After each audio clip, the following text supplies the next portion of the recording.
I mean, in many ways, it was Australia's defining cultural moment of the new millennium. Forget the Olympics, forget the millennium bug. It was Madison Avenue and their little glass of water. Hey guys, I'm Hunter, and if you like nostalgia and sort of gay stuff, you're in the right spot, because today I'm going right to the top of the mountain. Stand by for a forensic dissection of the 2000 Aria Awards performance by Madison Avenue featuring the glass of water. Was the glass of water staged or impromptu? Who knew what and when and why? I'm going to get to the truth of it. I know what you're thinking. What are my credentials? Well, I'm 38. I'm a television producer, and I famously attended the Arias wearing a Madison Avenue glass of water t-shirt, which was all fun and games until I ran into Andy Van from Madison Avenue, who, by the way, was actually very gracious about it. And we cut to the next morning when I'm hungover, hanging out of my ass, and who do I run into at the bloody airport lounge?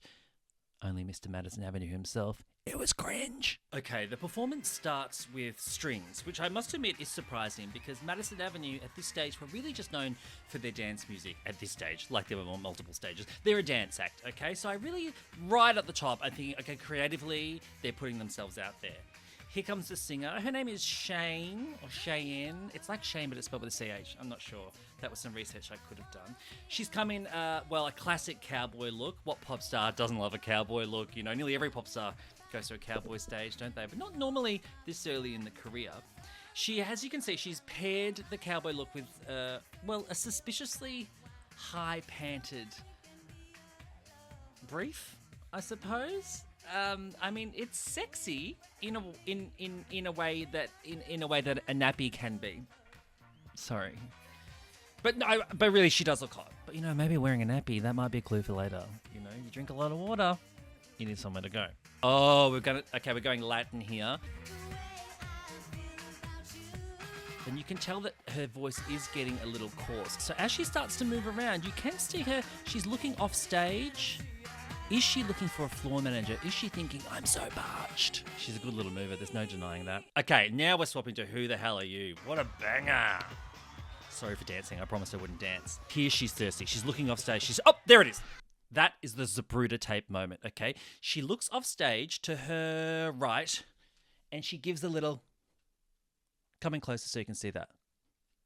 Now, I have a theory that the way she does this is so sexy, so posed in a way that it's for me personally, I don't want to throw around accusations this early in the piece, but it feels rehearsed, okay? Because she wasn't like, I'm hanging out my ass here. She was like, oh, it's coquettish. It's giving Lolita. Let's keep going.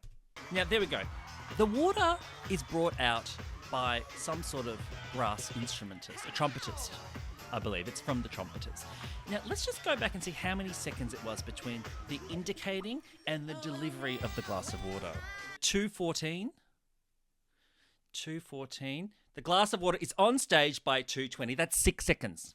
6 seconds for a saxophonist to get a glass of water for somewhere and have the balls, nay, the permission, to walk on stage. So I'm really thinking, guys, this is planned. But let's look to some interviews the band has given on the topic, because this may shock you, but braver and gayer men than me have asked this question before. In 2019, Andy Van was interviewed by Junkie, where he said it was just a strange camera angle, and I quote, "Had we been in control of it, fair enough, but we didn't control what the television would show, and Cheyne is a singer, and she needed a glass of water." She needed a glass of water, you guys. That bit was me. Do you think if this happened today, the memification of the glass of water would meant that her career had gone up or down? Because a lot of people consider the glass of water as the prime derailment for Madison Avenue's career.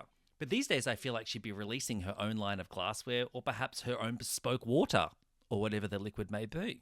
Andy Van was also asked about the glass of water by News.com's Nick Bond. Side note, if you like gay stuff, Nick Bond from News.com has definitely already written about it for you, okay? Sometimes when I'm Googling gay shit, I put in the name Nick Bond because I just want to go straight to what he thinks. Spice Girls, Nick Bond. Girls Aloud, Nick Bond. Just whack it in, and I guarantee you that gay guy has gone there first. Anyway, Andy told Nick that the whole thing was a nightmare for Madison Avenue, and the performance was way out of their comfort zone in the first place. So who can blame a girl for being a little thirsty? Note that she sits the glass down on the lyrics, "Sat me down."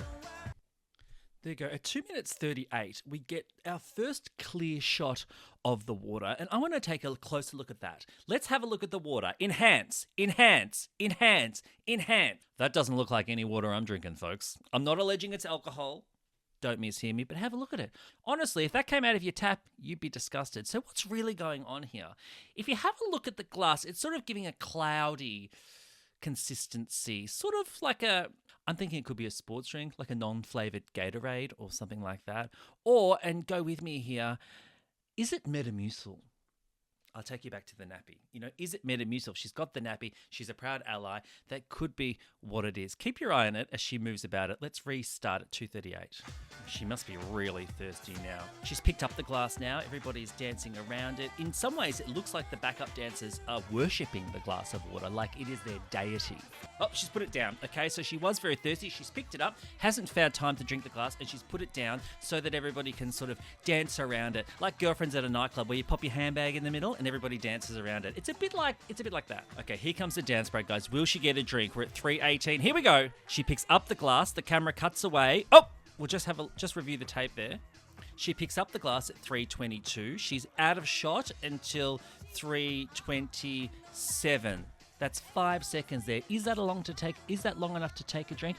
I think it is certainly, but when she starts singing again, you'll note there is no catch in her throat. She has cleared the liquid. It's expelled from her mouth. 5 seconds is a long time. In fact, it's 1 second longer than it took the saxophonist to bring the glass in the first place. We've got a beautiful shot of the glass here, which does allow us to analyse the volume of the glass and see how much remains compared to an earlier point. I would say at 3:36, 70% of that glass full. Let's have a look at the earlier. 2:26, 3:38. 2:26, 3:38. What do you think? Has the glass reduced? It really was the glass of water that was heard around the nation. At 4:02, she appears to lower her derriere as though she is going to pick up the glass of water again, but she decides against it. At this point, I feel she is adequately hydrated.